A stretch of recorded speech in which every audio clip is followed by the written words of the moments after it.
लेकिन सर मेरा तो सवाल यह है कि जब इतनी लाख कंपनी सिक्योरिटी के तैनात है, केंद्रीय सुरक्षा बल तैनात है, पुलिस पर ममता बनर्जी का अगर जोर नहीं चल रहा है, फिर भी ये सब कुछ कैसे हो पा रहा है?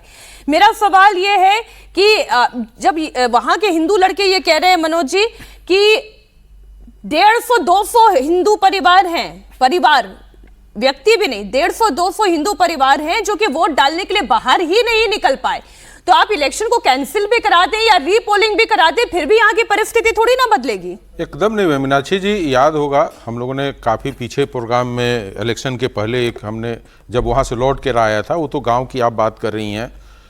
जब कलकत्ता शहर में हम लोग सोसाइटी में उनके जो RW के लोग थे उनके साथ हम लोग बैठक कर रहे थे और उनसे बात कर रहे थे कि भाई यहाँ पे पोल कैसे होता है, आप लोगों का क्या इस पे है? तो उन लोगों ने कहा कि हम लोग तो पोल कर ही नहीं पाते हैं। हमने कहा क्यों, इस बार तो इतने फोर्सेज लगा है, आपको तो जाना चाहिए। उन्होंने कहा कि रोड पे तो फोर्सेज दिख रही है, मेरे सोसाइटी के अंदर तो फोर्स दिखे, यहाँ पे जो टीएमसी के लोग हैं, मैंने सोच लीजिए एक सभ्य समाज में भी टीएमसी के जो अच्छे पढ़े लिखे लोग रहते हैं वो कितने एग्रेसिव हैं इस चीज को लेकर कि वो लोग कहते हैं कि आपको पोल देने नहीं जाना है। और उनको पता है, वो मैपिंग करके रखे हैं कि भाई इस फ्लैट में कितने ऐसे घर हैं जो जाकर बीजेपी को पोल कर सकता है, तो पहले ही उनको रोक दो कि आपको पोल करने नहीं जाना। मैं दूसरी बात बोला था आपको, आज ये चर्चाएं सब ओपन हो रही हैं, मैंने कहा था कि जितने लोग अभी वहां जा रहे हैं पोल करने के लिए, ऐसा नहीं है कि उनका पोल नहीं होता था, उनका 2021 में भी पोल हुआ, 2024 में भी पोल हुआ। एक अलग बात है कि वो पोल नहीं करते थे, उनका पोल टीएमसी के लोग करते थे। इस बार जब ये सेंट्रल फोर्सेज गई तो लोगों को लगा कि भाई टीएमसी के जो गुंडे थे कि अब तो ये हम छापा, वहां कहा जाता कि छापा तो नहीं कर पाएंगे, तो इन लोगों को डरा कर बुलाया गया कि तुम्हारा घर छीन लिया जाएगा, तुमको बांग्लादेशी कर दिया जाएगा। तो ये लोग वहां पे अपने गए हैं और वो लोग वो हैं जो पहली बार बंगाल में वोट करेंगे। तो इतने सारे बैरियर को पार कर कर एक वोटर यदि पोल करने जाता है तो सोचिए कि बंगाल की स्थिति कितनी खराब है। वही नहीं, दूसरी बात गांवों की बात, जिस तरीके से घेर कर ये अभी सिचुएशन आया है, पहली बार इस एरिया में देख रहा हूं कि मैं हिंदू फैमिली निकल कर विरोध करने आया है। लोग तो विरोध भी नहीं कर पाते थे वहां पे, और स्थिति ऐसी होती थी कि टीएमसी के लड़के को भर भर के पैसे टीएमसी के लोग देते थे, इसलिए देते थे कि बीजेपी वाले को तुमको आने नहीं देना है। और बीजेपी एक बात सर जो मैं चर्चाओं में ही सुन रही हूं, और सज्जन जी आप इसे बताइएगा, क्योंकि ये अगर मैं केवल इस एरिया की ही बात करूं, फौलता की ही बात करूं, 70-74 कितने पोलिंग बूथ है यहाँ पर, उनमें से 30 ऐसे हैं जहां पर गड़बड़ी की खबर आई है। अगर 30 गड़बड़ी की खबर है तो मैं मानकर चल रही हूं आज की तस्वीर देखने के बाद वो 30 पर नहीं रुकी होगी, वो 60 भी हो सकती है जहां पर गड़बड़ी हुई होगी। और free and fair election fear के बिना क्या फौलता में हो पाया होगा, मेरा तो सवाल इस पर भी है। ये तस्वीरें क्योंकि डरा रही हैं। नहीं, निश्चित तौर पे देखिए, फ्री एंड फेयर इलेक्शन तभी होता है जब वहां पे फियर नहीं हो, और बंगाल में रूलिंग पार्टी इलेक्शन जीतने के लिए फियर को एक मेथड की तरह यूज करती है। अब बात यहाँ पे है कि आपने केंद्रीय वाहिनी यूज कर लिया, आजाद प्रत्यक्ष प्रमाण है, लोग खुल के बोल रहे हैं, ये अपने आप में दिखाता है कि फियर थोड़ा कम हुआ है, कि कम से कम बता रहे हैं कि उन्हें रोका गया, मारा गया। लेकिन वो जो दो कॉन्सेप्ट है ना, बूथ जैमिंग और सोर्स जैमिंग, तो यहाँ तो बूथ जैमिंग भी दिख रहा है कि वोट देने गए और भगा दिया गया। लेकिन जो मनोज जी अभी बात कर रहे थे और दादा भी बता रहे थे कि यहाँ पे सोर्स जैमिंग भी है, कि घर से लोग निकलते ही नहीं हैं। तो ये दिखाता है, और ये फाल्ता का है जहां पे मुस्लिम आबादी 32% है। सोचिए साउथ 24 परगना में बहुत सारी जगहों पे इससे भी ज्यादा हाई कंसंट्रेशन ये आबादी, 32% मैं कह रहा हूं माइनॉरिटी आबादी है, और हिंदू आबादी जो है वो लगभग 68% है, ये जो 2011 का डेटा है।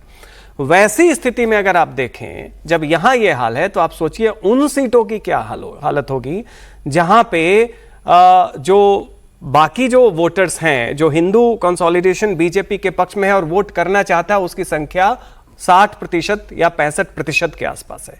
तो ये जो अरिथमेटिक है ना इस बार, वो पूरा इस पे डिपेंड करता है, जो मनोज जी भी बता रहे हैं कि फियर फैक्टर सही में कम हुआ। क्योंकि अगर फियर फैक्टर कम होगा, अगर परसेप्शन में ये लगेगा कि हमारे वोट देने से हमारे ऊपर कोई अटैक बाद में नहीं होगा, तभी भले ही उसका मन हो वो निकल के जाके वोट करेगा। और फाल्ता आपको ये दिखाता है कि लोग बोल रहे हैं फियर फैक्टर कम तो हुआ है, लेकिन बोल भी ये रहे कि वोट नहीं देने दिया गया, मतलब थोड़ा बहुत रह गया है कहीं ना कहीं। नहीं, वहां के जो स्थानीय लोगों के रिएक्शन है, जो हमारे सहयोगी मनीष भट्टाचार्य की रिपोर्ट में मैं अन्य रिपोर्ट भी उनकी देख रही थी, वो कह रहे हैं कि जहांगीर खान का ही एक समर्थक है इसराफिल चौकदार, वो उसकी गिरफ्तारी की मांग कर रहे हैं और उनको ये डर लग रहा है कि अगर यहां से जहांगीर खान फौल्ता से जीत गया तब तो उसके समर्थक तबाही मचा देंगे। अभी तो नतीजा सामने नहीं आया है, नतीजा आ गया तो फिर ना जाने वहां पर कौन सी मारकाट शुरू होगी और इस डर के साए में यहाँ के हिंदू परिवार जी रहे हैं। मनीष, एक रिएक्शन मैं आपका इसलिए चाहती हूँ क्योंकि आप इतने सारे लोगों से बात कर रहे हैं। जब यहाँ पर पोलिंग नहीं हुई थी तब मुझे आपकी रिपोर्ट ध्यान है, आपने ये कहा था कि लोग तो बात भी करने से डरते हैं, और आज की स्थिति यह है कि जब पोलिंग हो चुकी है तब इनके साथ मारपीट हो रही है। जो ये कह रहे हैं कि हमने तो जहांगीर खान को ही वोट डाला, उसके साथ भी मारपीट हो रही है।